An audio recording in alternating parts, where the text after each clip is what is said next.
Jack London, The Unexpected, Part 12. He was so very weak and unused to walking that when the door opened and he passed outside, the wind nearly carried him off his feet. Edith and Hans walked on either side of him and supported him, the while he cracked jokes and tried to keep them cheerful, breaking off once long enough to arrange the forwarding of his share of the gold to his mother in Ireland. They climbed a slight hill and came out into an open space among the trees. Here, circled solemnly about a barrel that stood on end in the snow, were Nguk and Hadikwan, and all the Sivages down to the babies and the dogs, come to see the way of the white man's law. Near by was an open grave, which Hans had buried into the frozen earth. Denin cast a practical eye over the preparations, noting the grave, the barrel, the thickness of the rope, and the diameter of the limb over which the rope was passed. Sure, and I could not have done better myself, Hans, if it had been for you. He laughed loudly at his own sally, but Hans's face was frozen into a sullen ghastliness that nothing less than the trump of doom could have broken. Also, Hans was feeling very sick. He had not realized the enormousness of the task of putting a fellow man out of the world. Edith, on the other hand, had realized, but the realization did not make the task any easier. She was filled with doubt as to whether she could hold herself together long enough to finish it. She felt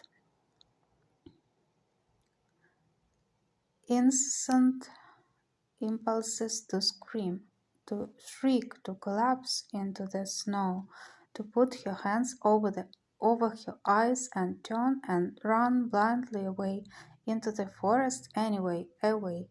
It was only by a supreme effort of soul that she was able to keep upright and go on and do what she had to do. And in the midst of it all, she was grateful to Denin for the way he helped her. "Lend me a hand," he said to Hans, with whose assistance he managed to mount the barrel. He bent over so that Edith could adjust the rope about his neck. Then he stood upright while Hans drew the rope taut across the overhead branch. "Michael Denin, have you anything to say?" Edith asked in a clear voice that shook in spite of her. Denin shuffled his feet on the barrel, looked down bashfully like a man making his maiden speech, and cleared his throat. "I'm glad it's over with," he said. "You've treated me like a Christian, and I'm thanking you heartily for your kindness. Then may God receive you, a repentant sinner," she said.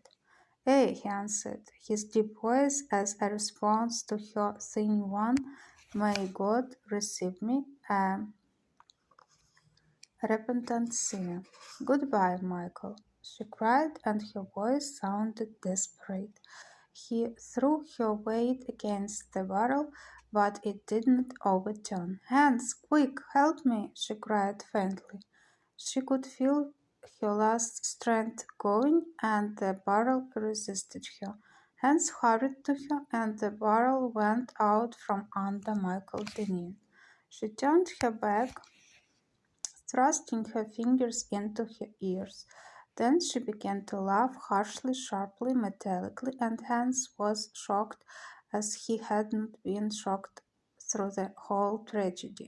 Edith Nelson's breakdown had come. Even in her hysteria, she knew it, and she was glad that she had been able to hold up under the strain until everything had been accomplished.